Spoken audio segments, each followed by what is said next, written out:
Hello everyone, एक बार फिर से आप सभी का बहुत बहुत स्वागत है आपका आपके अपने ही यूट्यूब चैनल ज्ञान कुंभ में।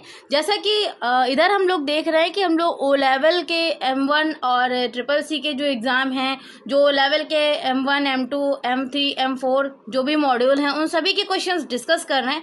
आज का जो हमारा सेट है वो जुलाई में जो ट्रिपल सी का और ओ लेवल का M1 एग्ज़ाम होने वाला है उसकी महा मैराथन क्लास लेकर के आए। ये क्वेश्चंस आपको ऐसे जो आपको सीबीटी बेस्ड सारे एमसीक्यूज क्वेश्चन, इसमें से एक दो क्वेश्चन तो आपको मिलेंगे ही जो आपके पेपर सेट में प्रीवियस ईयर में आए हुए हैं। वो मैंने काफ़ी क्वेश्चंस इसमें डिस्कस किए हैं, तो प्लीज़ पूरे वीडियो को वॉच करिएगा, स्किप बिल्कुल मत करिएगा। अगर आपने स्किप कर दिया, हो सकता है कोई भी क्वेश्चन ऐसा छूट जाए जो आपके एग्जाम में आया हुआ हो, क्योंकि ये मैंने पूरा सेट प्रीवियस ईयर का लिया हुआ है। तो ज़्यादा समय न वेस्ट करते हुए बढ़ते हैं अपनी वीडियो की तरफ। आज का जो हमारा पहला क्वेश्चन है, ये जुलाई के लिए मोस्ट इंपॉर्टेंट सेट है, ध्यान में रखिएगा, बार बार बताना ना पड़े। तो पहला जो हमारा क्वेश्चन होगा वो है डीएनएस स्टैंड फॉर। डीएनएस ये क्या होता है? डीएनएस स्टैंड फॉर बताना है। तो इसका राइट आंसर जो होगा वो डोमेन नेम होता है। DNS stand for domain name इसका करेक्ट आंसर होगा। यानी डीएनएस मतलब डोमेन नेम सिस्टम, ये इसका फुल फॉर्म है। डोमेन नेम सिस्टम क्या होता है कि domain name into IP address which browser use to load internet pages. Internet pages पे जो ब्राउजर की चीज़ों को लोड किया जाता है वो डोमेन नेम सिस्टम के द्वारा आइडेंटिफाई होता है। नेक्स्ट क्वेश्चन रहेगा यहीं पे, question number second. Dash is the encompassing term that involve the use of electronic transform, intranets, extranets and the internet to conduct a company's business। मतलब जो मतलब इंट्रानेट और एक्स्ट्रानेट मतलब इलेक्ट्रिक प्लेटफॉर्म पे सारी चीज़ें, इंट्रानेट का भी यूज़ कर ले, एक्स्ट्रानेट का भी यूज़ कर ले, इंटरनेट के द्वारा कंडक्ट होता है कंपनीज बिजनेस में, वो किसके द्वारा होता है? अब इसमें आपको बताना है, पहला ई कॉमर्स के द्वारा या ई बिजनेस के द्वारा, ई मार्केटिंग के द्वारा, या यहाँ पे प्रो करेंटमेंट दिया गया है, जिसका आपका करेक्ट आंसर जो है वो ई कॉमर्स के द्वारा होगा। ई कॉमर्स मतलब इलेक्ट्रॉनिक कॉमर्स के द्वारा ये सब चीज़ें यूज़ की जाती हैं। राइट आंसर आपका ई कॉमर्स होगा। नेक्स्ट क्वेश्चन है थर्ड नंबर का, what is the full form of EDI. EDI का फुल फॉर्म देखिए, आपको एग्ज़ाम में कैसे फुल फॉर्म क्या चीज़ पूछ दी जाए ये तो कोई ऐसे नहीं बता सकता, क्योंकि माइंडसेट वो कैसा एग्ज़ाम में कैसे क्वेश्चन पैटर्न पे रख रहे हैं ये तो कोई नहीं जान सकता। लेकिन जो रिलेटेड क्वेश्चन है वो बहुत अच्छे क्वेश्चंस इसमें दिए गए हैं, आप देखते जाइए, आपको ज़रूर इसमें से कुछ ना कुछ अच्छे क्वेश्चंस मिलेंगे ही। ईडीआई का फुल फॉर्म बताना है तो इलेक्ट्रॉनिक डॉक्यूमेंट इंटरचेंज या इलेक्ट्रॉनिक डेटा इंटरचेंज, सारे ऑप्शंस दिए गए हैं, जिसका राइट आंसर आपका इलेक्ट्रॉनिक डेटा इंटरचेंज होगा। अब ये ईडीआई क्या है? इलेक्ट्रॉनिक डेटा इंटरचेंज है। It refer to standardised electronic exchange of business document between organisations replacing and traditional paper based method. ये क्या करता है? एक्सचेंज जो भी हमारा इलेक्ट्रॉनिक बिजनेस है उस पर बेस होता है। तो ईडीआई इलेक्ट्रॉनिक डेटा इंटरचेंज इसका करेक्ट आंसर होगा। आंसर बी के साथ में जाएंगे, electronic data interchange. Next question fourth number का है, how many the maximum total size of all email attachment. Maximum email attachment का साइज बताना है। ऑप्शंस में है आपका डिफरेंट ऑप्शन है कि 10 MB, 12 MB, 9 MB या 10 GB, जिसका करेक्ट आंसर आपका जो रहेगा वो होगा 10 GB, इसका करेक्ट आंसर होगा। यानी आप कोई भी ईमेल में फाइल अटैचमेंट कर रहे हो तो कितने साइज तक फाइल अटैच कर सकते हो, तो 10 GB इसका करेक्ट आंसर होगा। ये जनवरी में आया हुआ क्वेश्चन आपका है। नेक्स्ट क्वेश्चन यहीं पे रहेगा फिफ्थ नंबर का, TCP/IP स्टैंड फॉर। TCP/IP का फुल फॉर्म बताना है या इसका यूज़ क्या होता है? TCP/IP use for. अब इसमें देखिए डिफरेंट ऑप्शंस हैं कि रोड सिलेक्शन के लिए, ट्रांसमिशन के लिए, या डायलॉग मैनेजमेंट के लिए, या बिट्स टू फ्रेम कन्वर्जन के लिए। तो इसका राइट आंसर क्या होगा? ट्रांसमिशन कंट्रोल प्रोटोकॉल और internet protocol, TCP/IP, transmission control protocol, internet protocol. इसका यूज क्या होता है? Is a fundamental suit of communication protocol that governs how devices connect and exchange data और the internet of other network. Data को transfer करना, exchange करना, ये सब काम ये इसके रूल बेस है। तो इसका राइट आंसर आपका ट्रांसमिशन कंट्रोल प्रोटोकॉल, जैसे इसमें ऑप्शंस दिए गए, ये इसका राइट आंसर होगा। नेक्स्ट क्वेश्चन है 6 नंबर का, dash is a subset of the website. Subset of the website का यहाँ पे पूछा गया है। ऑप्शंस में है वेबसाइट या वेब स्पेस, वेब पोर्टल, या नन ऑफ अबव। जिसका करेक्ट आंसर आपका होगा, वो करेक्ट आंसर क्या है कि वेब पोर्टल इसका करेक्ट आंसर है, जो is a subset of website, यानी web portal is a subset of website, ये इसका करेक्ट आंसर होगा। नेक्स्ट है 7th नंबर का, how many types of e business. E business कितने टाइप्स के होते हैं? How many type of e business. अब इसमें देखिए कौन कौन से ऑप्शंस हैं। 2, 3, 5, 6, ये इसके अलग अलग सारे ऑप्शंस दिए गए हैं। अब इसमें बिजनेस के टाइप बताने हैं, तो 5 टाइप ऑफ बिजनेस, यानी बिजनेस के 5 टाइप्स होते हैं। कौन कौन से होते हैं? बिजनेस टू बिजनेस यानी B2B, या business to consumer B2C, business to consumer to consumer यानी C2C, या business to consumer to business यानी C2B। ये इसके टाइप्स होते हैं। और डायरेक्ट टू कस्टमर एक D2C, ये इसके 5 टाइप्स होते हैं टोटल बिजनेस के। तो इसका जो करेक्ट आंसर होगा हमारा, वो आंसर 5 होगा। How to type of e business, इसको ध्यान में रखिएगा, ये आपसे पूछा जा सकता है क्वेश्चन। क्वेश्चन नंबर 8 दिया गया है, the E business domain that involve business activities entitled by the consumer and targeted to business in known as। Options में अब ई कॉमर्स में डोमेन नेम को इन्वॉल्व करके बताया गया है कि जो कंज्यूमर और मतलब टारगेट बेस्ड बिजनेस करता है, वो किसके माध्यम से करता है। ऑप्शंस में है कंज्यूमर टू कंज्यूमर, या बिजनेस टू कंज्यूमर, या कंज्यूमर टू बिजनेस, या बिजनेस टू कंज्यूमर। तो करेक्ट आंसर क्या होगा? ई कॉमर्स क्या करता है? अगर वो कंज्यूमर की एक्टिविटीज़ को वो करता है, तो इसका करेक्ट आंसर आपका जो रहेगा, वो आपका रहेगा business to consumer to business के बिहाफ पे। कंज्यूमर क्या करेगा? कंज्यूमर C2B इसका राइट आंसर होगा। नेक्स्ट क्वेश्चन है यहीं पे, question number 9, email stand for. Email का फुल फॉर्म बताना है। ये बहुत ही सिंपल सा क्वेश्चन है। Email stand for electronic mail, educational mail, express mail, या एक्सेस मेल। तो इसका करेक्ट आंसर क्या होगा? इलेक्ट्रॉनिक मेल इसका करेक्ट आंसर होगा। ये आपका इलेक्ट्रॉनिक मेल के साथ हम लोग जाएंगे। Email stand for electronic mail. 10th number का क्वेश्चन है, which is a communication service. Communication service इनमें से कौन कौन सी हैं? ऑप्शंस में है, डिफरेंट ऑप्शन दिए गए हैं। पहला ऑप्शन आपका दिया गया है ईमेल, दूसरा ऑप्शन है वॉइस मेल, या चैट सर्विसेज, या फैट सर्विसेज, या ऑल ऑफ अबव। जिसका आपका correct answer all of above होगा, यानी विच ऑफ कम्युनिकेशन सर्विसेज। तो email, voice mail, fat services सारे इसके करेक्ट आंसर होंगे, all of above.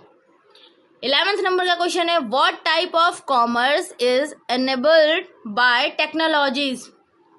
Type of commerce enabled to technologies. Options में है पाथ टू प्रॉफिटेबिलिटी, या ई बाय, या ई कॉमर्स, या इंटरनेट। जिसका करेक्ट आंसर आपका यहाँ पे ई कॉमर्स होगा। E commerce type of commerce technologies रहेगा। नेक्स्ट क्वेश्चन है 12th नंबर का, dash is the process of buying, selling और exchanging product, services and information computer networks. Options में है e business, e commerce, e governance, e education. तो e commerce इसका correct answer होगा कि यानी e commerce is process by buying and selling exchanging product services and information computer network. E commerce के द्वारा इसका यूज किया जाता है। तो राइट आंसर आपका ई कॉमर्स है। 13th नंबर का क्वेश्चन है extension of HTML is. HTML की एक्सटेंशन आपको बतानी है। अब HTML अगर आपने पढ़ा है यानी वेब पेज के लिए यूज़ की जाती है और HTML की जो एक्सटेंशन होगी वो .html के साथ ली जाती है। ये इसका करेक्ट आंसर होगा .html। 14th नंबर का क्वेश्चन है CSS स्टैंड फॉर। CSS का मतलब क्या होता है? CSS स्टैंड फॉर ऑप्शंस में creative style sheet, cascading style sheet, colourful style sheet, एक computer style sheet. Correct answer जैसा आपको पता है कास्केडिंग स्टाइल सीट होगा, CSS। ये इसका करेक्ट आंसर होगा। 15th नंबर का क्वेश्चन है propagation of signals across a communication medium is known as. Options में है सिग्नलिंग या डेटा या सिग्नल्स या ट्रांसमिशन, जिसका करेक्ट आंसर आपका सिग्नलिंग इसका करेक्ट आंसर होगा। नेक्स्ट क्वेश्चन है यहीं पे 16th नंबर का full form of URL। URL का फुल फॉर्म क्या होता है? इसमें भी वैसे ही अलग अलग ऑप्शंस दिए गए हैं कि URL का आपको फुल फॉर्म बताना है। तो राइट आंसर इसका यूनिफॉर्म रिसोर्स लोकेटर होगा, यानी इसमें united route licence, uniform routing location या यूनिक्स राउटिंग लोकेटर, अलग अलग ऑप्शन है। राइट आंसर आपका यूनिफॉर्म रिसोर्स लोकेटर होगा। अब इसके बारे में अगर थोड़ी सी जानकारी बता देते हैं। URL is a web address that provide a unique specifies location for particular resource of the internet. ये क्या करता है? पर्टिकुलर रिसोर्स यानी इंटरनेट के रिसोर्स को मैनेज करता है। तो करेक्ट आंसर आपका यूनिफॉर्म रिसोर्स लोकेटर होगा। क्वेश्चन है man is a group of. Options में वैन, लैंड, मैन या नन ऑफ अबव। तो इसका करेक्ट आंसर मैन ही होगा, यानी मेट्रोपॉलिटन एरिया नेटवर्क। ये कंप्यूटर के नेटवर्किंग बेस पे क्वेश्चन दिया गया है। तो राइट आंसर इसका मैन ही होगा। नेक्स्ट क्वेश्चन है 19th नंबर का कि www मीन्स, यानी W3 कह सकते हैं। www means world wide web. ये इसका करेक्ट आंसर क्या होगा? वर्ल्ड वाइड वेब इसका करेक्ट आंसर होगा www का। तो यहाँ पे www भी दिया जा सकता है और W3 भी दिया जा सकता है, तो इसको कंफ्यूज ना होइएगा। यानी world wide web WW stand for world wide web is a system for assessing information over the internet. जो इन्फॉर्मेशन को हम लोग एक्सेस करते हैं, चाहे वो इमेज के फॉर्म में, टेक्स्ट के फॉर्म में, वीडियो के फॉर्म में, मल्टीमीडिया हर चीज़ें यूज़ की जाती हैं। नेक्स्ट क्वेश्चन है 20 नंबर पे कि transport layer is also known as. Transport layer किस पे बेस है? ऑप्शंस में है कम्युनिकेशन लेयर पे, सॉफ्टवेयर लेयर पे, हार्डवेयर पे या नन ऑफ अबव। तो इसका करेक्ट आंसर जो आपका होगा वो आपका रहेगा कम्युनिकेशन बेस, यानी कम्युनिकेशन बेस जो है वो हमारा ट्रांसपोर्ट लेयर रहता है। तो राइट आंसर इसका आपका रहेगा communication base. Transport layer is also known as communication layer पे ये बेस होता है। 21 नंबर का क्वेश्चन है how any layers are there in OSI model. OSI model में कितनी लेयर्स होती हैं? OSI मॉडल का भी क्वेश्चन आता है। ये बहुत इंपॉर्टेंट पॉइंट है कि OSI मॉडल में कितनी लेयर्स आती हैं। तो इसका राइट आंसर जो होगा वो 7 लेयर आती हैं। अच्छा, ये कौन कौन सी लेयर होती हैं थोड़ा सा इनके बारे में बता देते हैं। सीरियल आप देख लीजिएगा। Physical layer, data link layer या network layer, transport layer, session layer, presentation layer, application layer. ये आपकी टोटल 7 जो लेयर्स होती हैं वो OSI मॉडल में आती हैं। Physical layer, data link layer, network layer, transport layer, session layer, presentation और एप्लीकेशन। ये आपके सारी व्यवसाय मॉडल की लेयर हैं। 22 नंबर का क्वेश्चन है which is not a topology. इसमें से टोपोलॉजी कौन सी नहीं है। अब टोपोलॉजीज के बारे में बताना है। टोपोलॉजीज कौन कौन सी होती हैं, जनरली आपने ये पढ़ा होगा, तो आपको ये क्वेश्चन जो है वो एकदम क्लियर हो जाएगा। तो इसमें देखिए कौन कौन सी टोपोलॉजी दी गई हैं। रिंग, बस, ब्रांच, ट्री, ये सब अलग अलग नाम दिए गए हैं। अब इसमें से कौन सी टोपोलॉजीज होती हैं, तो देखिए रिंग भी होती है, बस भी होती है, ट्री भी होती है। ब्रांच जो है ये टोपोलॉजी नहीं है, क्योंकि मेस टोपोलॉजी होती है, स्टार होती है, रिंग होती है, बस होती है, ट्री होती है, हाइब्रिड होती है। ये सारे अलग अलग टोपोलॉजीज के नेम होते हैं। तो ब्रांच इनमें से कोई भी टोपोलॉजी का नेम नहीं है। तो राइट आंसर इसका ब्रांच होगा, जो टोपोलॉजी में नहीं आता है। 23 नंबर का क्वेश्चन है session layer manages. Session layer को मैनेज करता है डायलॉग, इनक्रिप्शन, रोट या एरर। राइट आंसर इसका क्या होगा, डायलॉग इसका करेक्ट आंसर होगा, जो सेशन लेयर को मैनेज करता है।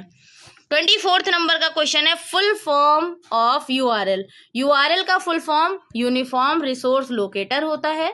तो इसका करेक्ट आंसर आपका क्या होगा, यूनिफॉर्म रिसोर्स लोकेटर। ये यूआरएल का फुल फॉर्म है। 25 नंबर का और लास्ट आज के सेशन का जो क्वेश्चन है size of N IP addresses is. IP address का साइज बताना है। ये IPv4 का एड्रेस है, इसका साइज आपका 32 बिट का होता है, जिसका राइट आंसर आपका 32 बिट होगा। अगर आपसे IPv6 का साइज पूछता है तो 128 करेक्ट आंसर हो जाएगा। और आईपी एड्रेस के साथ साथ एक चीज़ और ध्यान में रखिएगा, मैक एड्रेस भी पूछता है, media access control. MAC address का जो बिट होता है वो होता है 48 बिट। तो IPv4 पूछा जाता है तो 32 बिट, IPv6 पूछा जाता है तो आपका 132 बिट और 128 बिट, और अगर मैक एड्रेस पूछते हैं तो 48 बिट। तो ये कुछ इंपॉर्टेंट क्वेश्चंस थे 25 आज के सेट के मैराथन क्लास के। तो जो भी जुलाई में एग्ज़ाम दे रहे हैं उनके लिए बेस्ट ऑफ लक। चैनल के साथ जुड़े रहिएगा और कंटिन्यू आप ऐसे ही स्टडी करते रहिएगा। Thank you so much, have a nice day, great day, thank you.